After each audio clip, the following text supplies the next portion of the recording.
Good morning. Good morning. It is 10:20 a.m. Eastern Time. Beautiful St. Cloud, Florida. It's the Richie Hicks Jr. Sports Podcast, and I am your host, Richie, riding solo. Going to speak on yesterday's events in the NFL on Turkey Day. We've got the Black Friday matchup today between the Kansas City Chiefs and the Las Vegas Raiders. Going to hit on the Lamelo Ball's comments regarding his Mount Rushmore, and maybe a little bit of not the most flattering comments about the late great Kobe Bryant. Excuse me, sorry. Gonna start it off in the NFL. New York Football Giants, Dallas Cowboys, and my goodness, just bad football being played. Similar to the first matchup, the Dallas Cowboys kept the New York Giants in the game, but the New York Giants do what bad teams do, and that's find a way to lose. Way too many penalties, the same mistakes week in and week out. And the Cowboys have a modest 2-game winning streak and, believe it or not, actually still have a spot potentially as a final wild card if they finish strong. Blunders galore in the Bears Lions game. I want to ask you guys, the viewers, is it time for Caleb Williams to get benched? Sometimes I think for young quarterbacks, a reset goes a long way. But I do think that Coach Eberflus might be on the way out. Definitely mistakes that you can't make. It was a game that the Bears probably should have won. One of the more vulnerable performances by Detroit, who has been so very dominant this year. But, the Lions win on Turkey Day. That alone is huge. This is a team that most likely will represent the NFC in the Super Bowl. But even going back to last year, where they were one victory away from the Super Bowl, they did lose last Turkey Day to the Green Bay Packers. And historically, the Lions have just been ever so bad on Turkey Day. And I relate because my New York Giants haven't won a Turkey Day game since 1982. The Lawrence Taylor pick six game. On the nightcap in the frozen tundra, Lambeau Field, Green Bay Packers with a dominant victory over the Miami Dolphins, 30-17. For fantasy purposes, I want to slap myself in the face for not playing Jonnu Smith yesterday against the Packers. He had a heck of a game in a losing effort in the Pops Cheddar and the Sun League, still leading my opponent, Wiley Willie, as I tried to ascend into bye-week territory and gunning for my man Brett Bandick, who is currently in first. So, fantasy football, a lot of fun right now. I want to speak on why Daniel Jones makes sense in Minnesota. I know that there's been many a meme with regard to why Daniel Jones just isn't good in Minnesota, isn't a good fit, doesn't deserve a chance. This is my take. J.J. McCarthy, 2 knee procedures before taking a snap this year in the NFL. He will have to wait to year 2, which would essentially be his true rookie season. They go out, get Sam Darnold, a quarterback who has never had any sustained success prior to coming into Minnesota.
I think Daniel Jones may actually surprise some folks and prove that he still has some game left with the reasons I mentioned. You've got Darnold, who's going to be out the door, getting a good free agency contract. You've got J.J. McCarthy, who you could take your time with. You definitely don't want to rush that kid back, given the injuries to that knee. Lamelo Ball definitely had a few things to say about his Mount Rushmore. If I'm not mistaken, it was Michael Jordan, LeBron James, Steph Curry, Shaquille O'Neal. And while I respect any and all opinions regarding greatness over the course of years with regard to the NBA, I feel like he needs to dig a little further back into the NBA history books. While I have much admiration for, in my opinion, the greatest pure shooter in the history of the league in Steph Curry, I don't necessarily believe that if Curry played in the 90s, he would be that same kind of entity.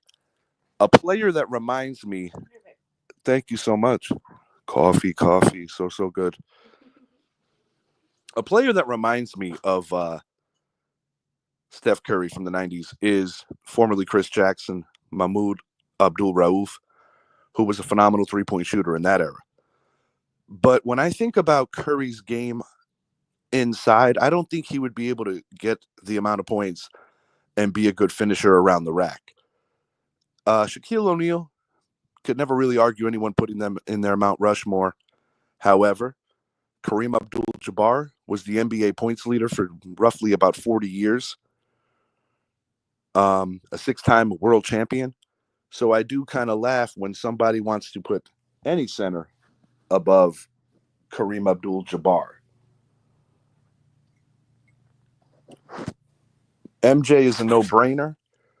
I believe that Michael Jordan is undeniably the greatest player that ever played.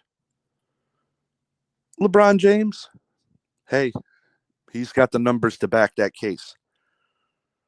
But any list of a Mount Rushmore in NBA history that doesn't include Magic Johnson, I just can't take serious.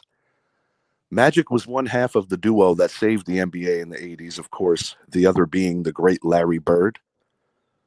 Obviously, Michael Jordan's ascension followed that.